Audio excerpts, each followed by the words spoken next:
음악 인트로 후 시작. 네, 안녕하세요. 구리리다입니다. 오늘도 저녁에는 집에 가서 좀 쉬려고 하는데 요즘 너무 피곤해서 오늘은 그냥 아무것도 안 하고 일찍 잠자리에 들어야 할 것 같아요. 자, 여러분, 제가 질문 하나 드려볼게요. 인류 역사를 움직인 가장 강력한 힘, 그게 뭘까요? 아마 알렉산더 대왕 같은 위대한 정복자, 아니면 세상을 뒤바꾼 어떤 위대한 사상, 대부분 이런 걸 떠올리실 겁니다. 근데요, 정답은 정말 놀랍게도 모래알보다도 훨씬 작습니다. 바로 세균입니다. 우리 눈엔 보이지도 않는 이 작은 존재 말이죠.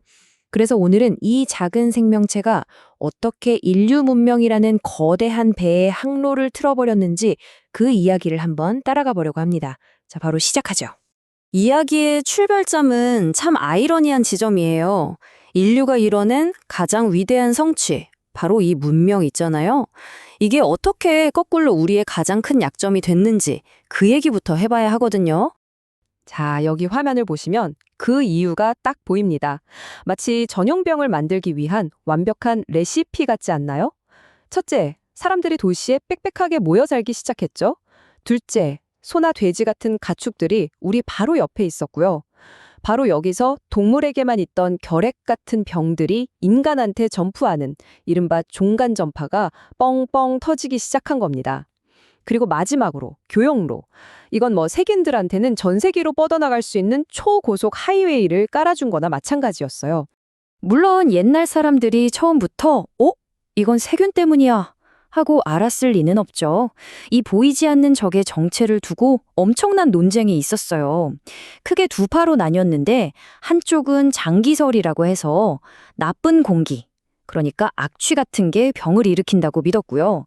다른 한쪽은 전염설이라고 눈에 보이지 않는 어떤 씨앗 같은 게 사람 사이를 옮겨다닌다고 주장했죠. 나중에 세균이 발견되면서 결국 전염설이 맞았다는 게 밝혀졌지만요. 그래도 이 장기설 덕분에 어쨌든 주변 환경이 깨끗해야 한다는 생각이 싹 텄고 이게 오늘날 공중보건의 중요한 시작점이 됐다는 건 꽤 의미가 있습니다. 자, 그럼 이론은 이쯤 하고 진짜 어마어마한 사례를 하나 볼까요?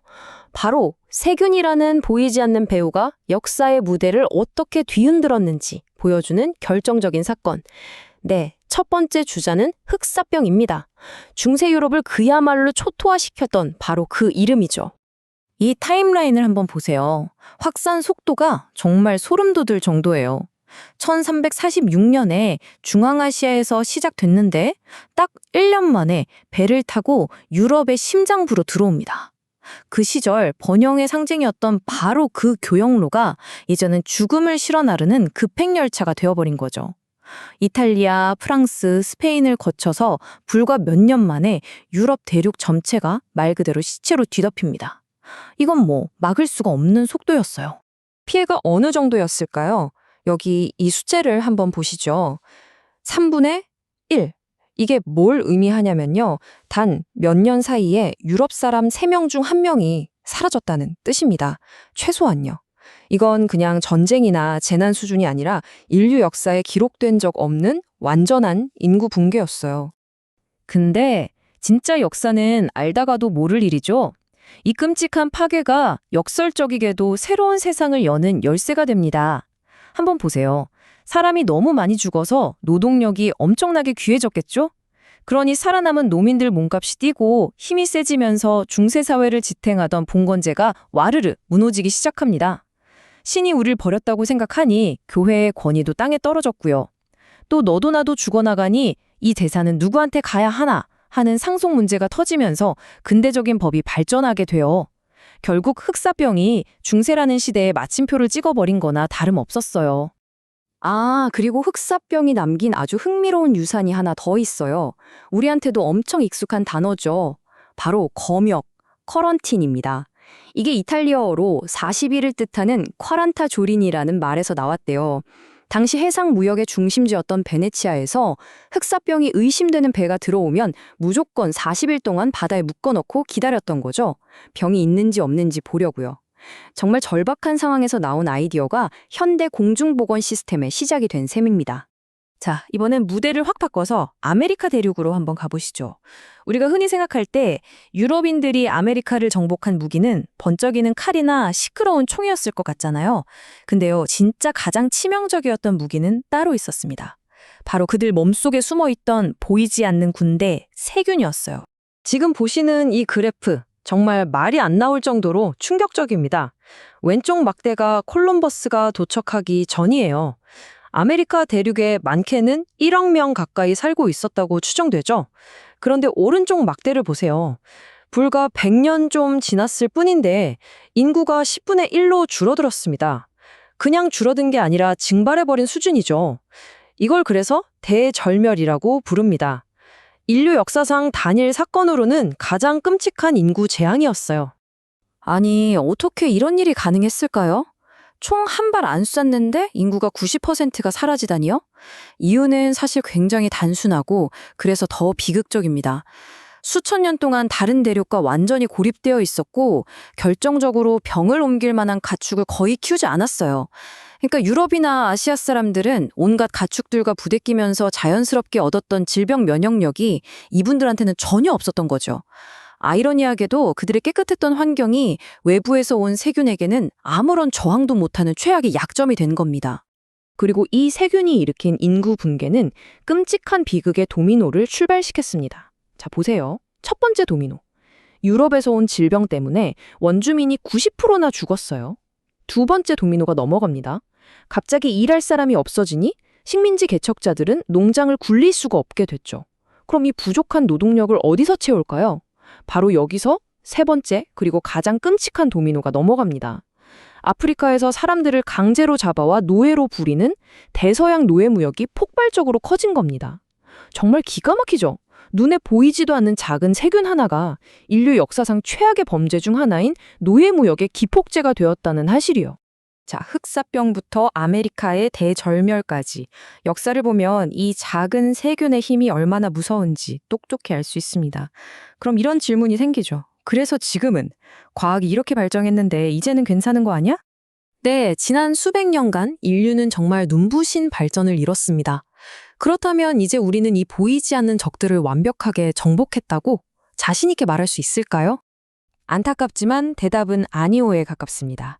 왜냐하면 우리가 자랑하는 이 초연결된 현대사회가 오히려 세균들에게는 과거의 그 어떤 교역로보다 훨씬 더 빠르고 넓은 슈퍼 하이웨이를 깔아준 셈이거든요.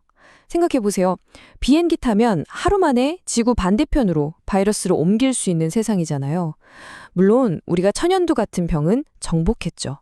하지만 인류와 세균의 거대한 전쟁은 끝난 게 아닙니다. 단지 그 싸움의 형태가 또 한 번 바뀌었을 뿐입니다. 그리고 그 싸움은 지금 이 순간에도 계속되고 있죠.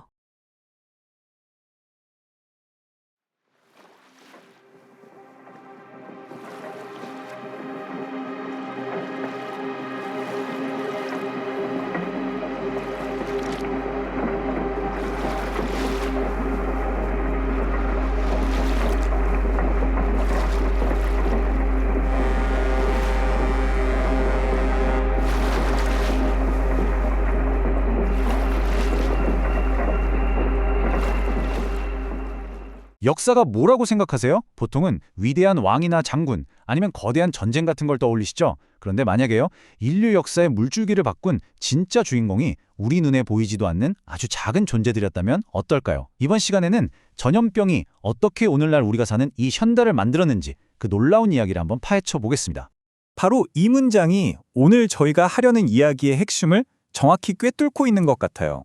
거대한 군함이나 막강한 군대가 아니라 현미경으로나 겨우 보이는 이 작은 생명체들이야말로 어쩌면 역사를 움직인 가장 강력한 힘이었을지 모른다는 거죠. 자, 그럼 첫 번째 사례부터 한번 볼까요? 바로 황열병입니다. 모기가 옮기는 이 사소해 보이는 질병이 어떻게 한 강대국의 야망을 송두리째 꺾어버리고 세계 지도를 완전히 바꿔놓았는지 한번 살펴보시죠. 황열병, 이름만 들으면 그냥 피부가 좀 노랗게 되나 싶을 수 있는데 전혀 아니에요. 이건 정말 끔찍한 병이었습니다. 고열에 시달리다가 간이 손상돼서 황달이 오고 결국에는 검은 피를 토하면서 죽음에 이르는 그야말로 공포 그 자체였죠. 근데 여기서 정발 역사의 아이러니가 나타납니다. 유럽인들이 아메리카 대륙에 퍼뜨린 천연두가 원주민 인구를 급감시켰잖아요. 그런데 반대로 아프리카에서 온 황열병은 유럽 식민주의자들한테 직격탄이 된 겁니다. 아프리카에서 온 사람들은 어느 정도 면역력이 있었지만 유럽인들은 이 병 앞에서 속수무책이었거든요. 자, 이 도미노가 어떻게 쓰러지는지 한번 보세요. 당시 IT의 독립혁명을 진압하려고 나폴레옹이 유럽 최강의 정예군대 5만 명을 보냅니다. 그런데 글쎄, 이 막강한 군대가 황열병을 옮기는 모기떼 앞에서 말 그대로 그냥 녹아내린 거예요. 결국 IT를 잃고 막대한 손해를 본 나폴레옹은 아메리카 대륙에 대한 야망을 접고 광활한 루이지아나 땅을 헐값에 미국에 팔아넘기게 됩니다. 그러니까 결론은 이거예요. IT의 작은 모기 한 마리가 일으킨 나비 효과가 미국의 영토를 하루아침에 2배로 넓혀줬고 이게 오늘날의 초강대국 미국을 만든 결정적인 계기가 된 거죠. 정말 놀랍지 않나요? 자, 이제 두 번째 이야기로 넘어가 볼게요. 이번에는 콜레라인데요. 보통은 끔찍한 악당으로만 생각하지만 어쩌면 인류에게 가장 위대한 스승이었을지도 모릅니다. 콜레라가 세상을 구했다니? 이게 무슨 말일까요? 정말 도발적으로 들리죠? 하지만 이 끔찍한 질병 덕분에 오늘날 우리가 사는 현대 도시의 기반이 만들어졌다는 걸 알게 되면 아마 이 말에 고개를 끄덕이게 되실 겁니다. 19세기 산업혁명 시대의 런던을 한번 상상해 보세요. 폭발적인 성장 이면에는 끔찍한 위생 문제가 숨어 있었습니다. 사람들은 그냥 템스강에다 모든 오물을 버렸고 또 바로 그 물을 식수로 마셨어요. 콜레라 같은 수인성 전염병이 퍼지기에는 이보다 더 완벽한 조건이 없었던 거죠. 바로 그때 존 스노라는 의사가 나타납니다. 진짜 명탐정처럼요. 콜레라 사망자가 나올 때마다 그 위치를 지도에 점으로 딱딱 찍기 시작한 거예요. 그랬더니 어떻게 됐을까요? 모든 죽음이 브로드가에 있는 딱 하나의 공용 펌프를 중심으로 퍼져나간다는 걸 발견한 거죠. 데이터로 질병의 원인을 밝혀낸 바로 역학이 탄생하는 순간이었습니다. 바로 이게 콜레라가 남긴 가장 위대한 유산입니다. 그 끔찍한 공포가 아니었다면 우리가 지금 너무나 당연하게 쓰는 이 깨끗한 상하수도 시스템, 공중위생이라는 개념 자체가 훨씬 더 늦게 생겨났을지도 몰라요. 그런데 참 새로운 생각은 언제나 엄청난 저항에 부딪히기 마련이죠. 같은 시기 비엔나에서는 제멜바이스라는 의사가 의사들이 손만 잘 씻어도 산모 사망률을 크게 줄일 수 있다는 걸 발견했어요. 하지만 동료 의사들은 이걸 모욕으로 받아들이고 그를 쫓아내버렸죠. 세균이라는 개념이 받아들여지기까지는 더 많은 시간이 필요했습니다. 자, 지금까지는 전염병이 지도나 도시 같은 물리적인 걸 바꾼 이야기를 했잖아요. 이번에는 좀 다른 얘기를 해볼게요. 질병이 어떻게 예술과 문화, 사람들의 생각까지 바꿨는지. 그 주인공은 바로 결핵입니다. 19세기 사람들에게 결핵은 좀 이상하게 들리겠지만 일종의 낭만적인 병으로 여겨졌어요. 창백한 얼굴로 시름시름 앓는 모습이 예술가의 고뇌나 천재성의 상징처럼 미화됐죠. 하지만 그 현실은 뭘까요? 그냥 가난하고 비위생적인 환경에서 공기를 통해 전파되는 끔찍한 소모성 질환일 뿐이었습니다. 이게 얼마나 심했냐면 당대 최고의 시인이었던 바이런 경이 이런 말을 남겼을 정도예요. 나는 결핵으로 죽고 싶다. 와, 병에 걸려 죽고 싶다고 말할 정도라니 결핵을 둘러싼 이 낭만적인 신화가 당시에 얼마나 강력했는지 짐작이 가시죠? 자, 이제 마지막 이야기입니다. 인류 역사상 최악의 팬데믹이 어떻게 의학계의 가장 위대한 발견으로 이어졌는지 그 놀라운 반전의 스토리를 한번 따라가 보시죠. 1918년에 유행한 스페인 독감이 유독 끔찍했던 이유가 이 그래프에 나와 있습니다. 보통 독감은 어린이나 노약자에게 가장 위험하잖아요. 그런데 스페인 독감은 정반대였어요. 보시다시피 가장 건강하고 면역력이 왕성한 20대에서 40대 사이의 젊은이들이 가장 많이 죽었습니다. 너무 건강한 면역체계가 오히려 바이러스에 과잉 반응해서 자기 몸을 공격해버렸기 때문이죠. 사망자 수는 정말 상상을 초월했습니다. 무려 5천만 명 이상.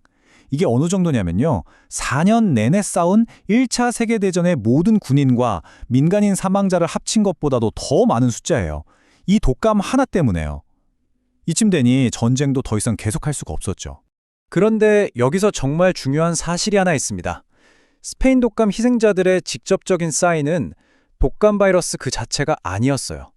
진짜 원인은 독감으로 몸이 약해진 틈을 타서 공격해온 2차적인 세균성 폐렴이었습니다.